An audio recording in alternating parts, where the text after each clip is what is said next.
అమ్మ గర్భములో ప్రాణం పోసుకున్నాను, నాన్న గుండెపై నడక నేర్చుకున్నాను, అక్క చంకనెక్కి గుడికెళ్ళాను, అన్న వేలు పట్టి బడికెళ్ళాను, తమ్ముడికి లోకాన్ని చూపాను, చెల్లెలికి శోకాన్ని మాపాను.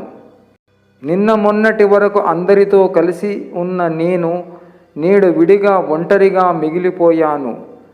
తల్లిదండ్రులతో తగవులు, అన్నదమ్ములతో తెగవులు, ఆస్తుల కోసం ఆరాటం, అస్తమానం పోరాటం, అర్థంలేని జంజాటం, రాగద్వేషాలకు అంకితమైన రోగదోషాల జీవితమా.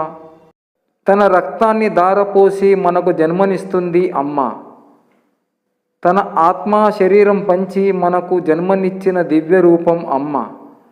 కనులు తెరిచిన క్షణం కనపడే రూపం అమ్మ. తన రక్తాన్ని పాలుగా మార్చి మన ప్రాణం నిలుపుతుంది అమ్మ. మనకు చిన్ననాడు చందమామను రావే అంటూ గోరుముద్దలు తినిపిస్తుంది అమ్మ.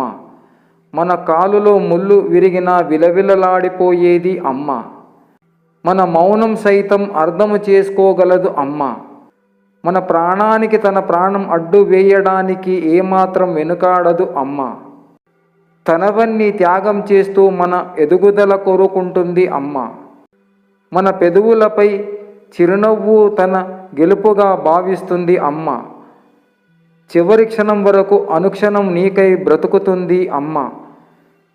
చివరి శ్వాస నిన్ను చూస్తూ నీ చేతుల్లో వదలాలని తపించిపోతుంది అమ్మ. ప్రేమ అనే పదానికి అర్థం అమ్మ. నీ ప్రేమ అమూల్యం అమ్మ. నీ రుణం తీర్చుకోలేనిది అమ్మ. దేవుడికైనా భూలోకంలో జన్మించడానికి అమ్మే కావలసి వచ్చింది. మనసు నిండా కుళ్ళు పెట్టుకొని మంచిగా పైకి మాటలతో నటించడం బాగా అలవాటైంది ఈ రోజుల్లో మనుషులకి. ప్రతిదానిలో మంచి చూడటం నేర్చుకుంటే అంతా మంచే జరుగుతుంది. డబ్బు సంపాదిస్తే సొమ్ములు రావాలి, సోకులు రావాలి, అంతేకాని కొమ్ములు రాకూడదు. ఎదుటివారిలో చెడు లక్షణాలు వదిలిపెట్టి మంచి లక్షణాలు గ్రహించగలవాడు నిజమైన జ్ఞాని. నాలుకను అదుపులో పెట్టుకోవడమే నిజమైన యోగ సాధన. జీవితాన్ని గెలవాలన్న కసి ఉన్నవారు ఎలాంటి పరిస్థితిలోనైనా తట్టుకుని నిలబడతారు. అప్పుడే విజయం మీ సొంతమవుతుంది. మనం గొప్ప గొప్ప పనులు చేయలేకపోవచ్చు, కానీ చేసే కొన్ని పనులు గొప్ప మనసుతో చేస్తే చాలు. శత్రుత్వం అన్నది మూర్ఖుల వృత్తి. ఆత్మవిశ్వాసమే అఖండ విజయానికి అసలు రహస్యం. ఎట్టి పరిస్థితుల్లోనూ ఆత్మవిశ్వాసాన్ని కోల్పోవద్దు.